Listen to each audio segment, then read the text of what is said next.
Alright guys, welcome back to the most amazing gaming channel in the world. I'm gonna make this really, hopefully quick, because I don't want to take up too much of your time, but I want to start off by saying, sorry for all the lack of videos, not for all of. Things have been absolutely crazy. With my personal life, spent like $1,100 in medical bills, spent another like 4 hours in the hospital yesterday. Everything will be fine. But things are absolutely crazy. So I apologize. I'm a little bit different in that voice today. Um, but yes, let's just kind of get started on what I think season four changes in Smite should be. Now, I was gonna get this out with like a lot more like gameplay and cool things like that, so that you could actually be enjoyed instead of just staring at my face. But I kind of ran out of time, and I at least wanted to get this out before High Res announces everything. A couple things that I would love to see for season four. There, one, we all know they're introducing the Celtic, like pantheon. One thing I would love to have happen is for god changes.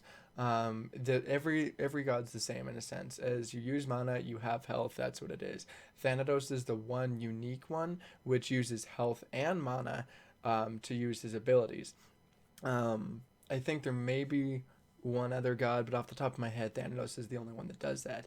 What I personally would love is for them to release an assassin who, I mean, you look at any other, you know, sort of MOBA, there is one type of god like that. Call it Fury, call it Rage, call it whatever you want.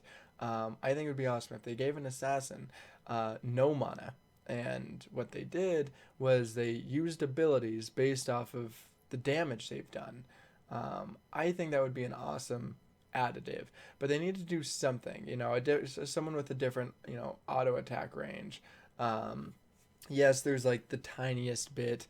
Like I think Kepri is like this. Yeah, I know he's the smallest. I think he's at like 12 units, and some people can attack farther than others. But overall, I think it would be really cool if they added like different hunters. But that would be a complete rework of the game, and I just don't see that one happening. So for other kind of god changes, overall, I think people are going to bash on me for this. Smite is in a sense balanced. They do need some gods that need some buffs, like if they wanted to get them competitively. One of these is, call it what you will, Loki. He's not really played competitively because he's easy to shut down, and anyone that has a high amount of skill is able to counter him incredibly easy and be able to hear his footsteps when they run into the jungle. Um, that's, I think if they want to do something, Loki would need a buff or a kit rework. AMC would in a sense need a kit rework or some sort of huge buff. There's just, if they wanted to make every god competitive, that would be incredibly hard to do, and no matter what MOBA it is, no one has every single god viable. It's not possible to do. Overall, yeah, there's going to be the overpowered ones. You still need to ban Erlang. You still need to ban Ao Kuang. But overall, I think the game is sitting pretty decently in God balance. But going into like the jungle, I think one thing that they did from season 3 to 4 is they took out the attack speed buff. Now they needed to mix it up somehow. What I would love to see is, a lot of people have bitched about sustain and stuff like that, but this is why I think it would bring a different aspect to the game. You should keep the speed buff, the power buff, the mana buff, no attack speed buff. What I would love to see would be a life steal buff. Everyone's biggest complaint during season 3 is that there's just the battles go on way too long, no one dies. Awesome. So what if instead of spending money on a life steal item, what if you can use that for more power? Not just attack speed. I mean, yeah, that would be good, but then you're going back to season 2. You need to keep it different. I think by putting in a life steal buff, that would be huge for hunters, and maybe nothing special. Maybe like 10%. 10% life steal, not broken, nothing crazy, but that allows you to, if you want, that brings a whole different dynamic to hunters. You're not going to build every single hunter the same way, because now, what if you have someone like Neith who now doesn't need to build lifesteal, because not only does she have it innate in her kit, but now she has a 10% no matter what. But now you have someone that may benefit from still having lifesteal, like you throw on Rama with 10% lifesteal or something like that, with another, say, Dev's Gloves and add like 35% lifesteal. That would be insane. Like that would be crazy, and that would kind of allow ADCs not to be, even when they do get focused, to still not have fights go on forever just because an ADC goes down and everyone runs away. Um, so I think having that would be cool. I think the jungle overall is doing pretty decently. It would be nice if they did a almost a whole rework on Conquest like they did Joust. The old Joust map to the new Joust map, that was a big change. But they did some minor changes with opening up the jungle more, and I think that was a good change for Season 3. But Season 4, the Conquest map it's gotten kind of stale, and they have changed it up quite a bit since their release. It would be kind of cool to have a whole rework of Season 4. I'm not saying change it like as much as they did Joust, because Joust map was fucking ridiculously different, but just add a little bit more things. Maybe take out a lane, but add a different, have maybe like a diagonal lane compared to all these lanes that are sideways or vertical. You don't really have any lanes that go diagonal. I think that would be interesting as well. So I guess that's kind of the biggest things. I think they should also lock items. For example, stone cut sword shouldn't be able to be picked up by a ADC because you're either trolling or you're stupid. One of those if you pick up stone cut sword with an ADC, minus Uller. Uller's like the only one that can. So I think locking items would be really, really awesome. If they did that, they may be able to bring back Golden Bow and lock it to melee only physical gods. This makes it so Alquang doesn't get it, isn't able to pick it up, or Freya.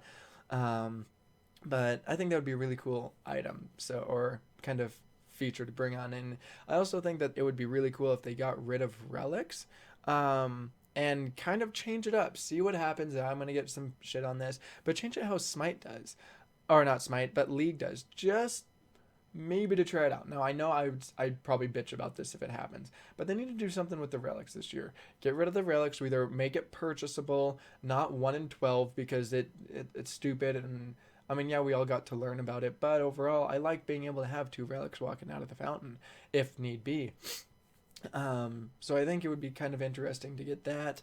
And overall, I think the game is sitting pretty well. But I think if they change the relics, whether it was like League where you have to pick 2 relics from beforehand and you have it right off the bat for free, but you can't change it, and I understand like how it would go. So you have to pick depending on who it is. For example, when you see the whole team comp during like the 40 seconds before it actually locks in, that's when you have to go, okay, what am we going to get? What's this? You can see what your team has. So then you can already get it figured out ahead of time. Okay, do you need Blink, or will you need Phantom, or someone should pick up a Frenzy, right? Okay, who's going to have Shell?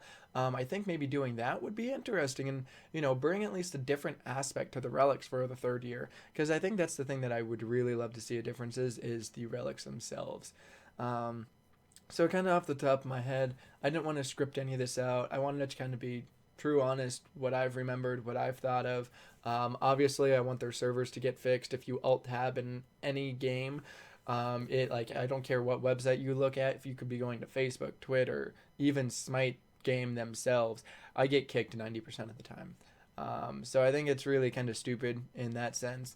So I think if they did something like that, that would be awesome. I think adding some new relics would be interesting as well. The whole teleport to a god, I think, was super, super cool. I liked like the 3.5 minute cooldown or whatever it was. I think it was actually 4 minute cooldown on teleport to a god. So it acted like teleport, but obviously you just teleport god. It was essentially an Athena ult for someone that didn't have it, which I loved as Athena, because if you picked both of those up, your ganking potential was fucking crazy. You could ult solo lane, get a kill, and then quickly teleport back to your ADC, and people are like, what the fuck?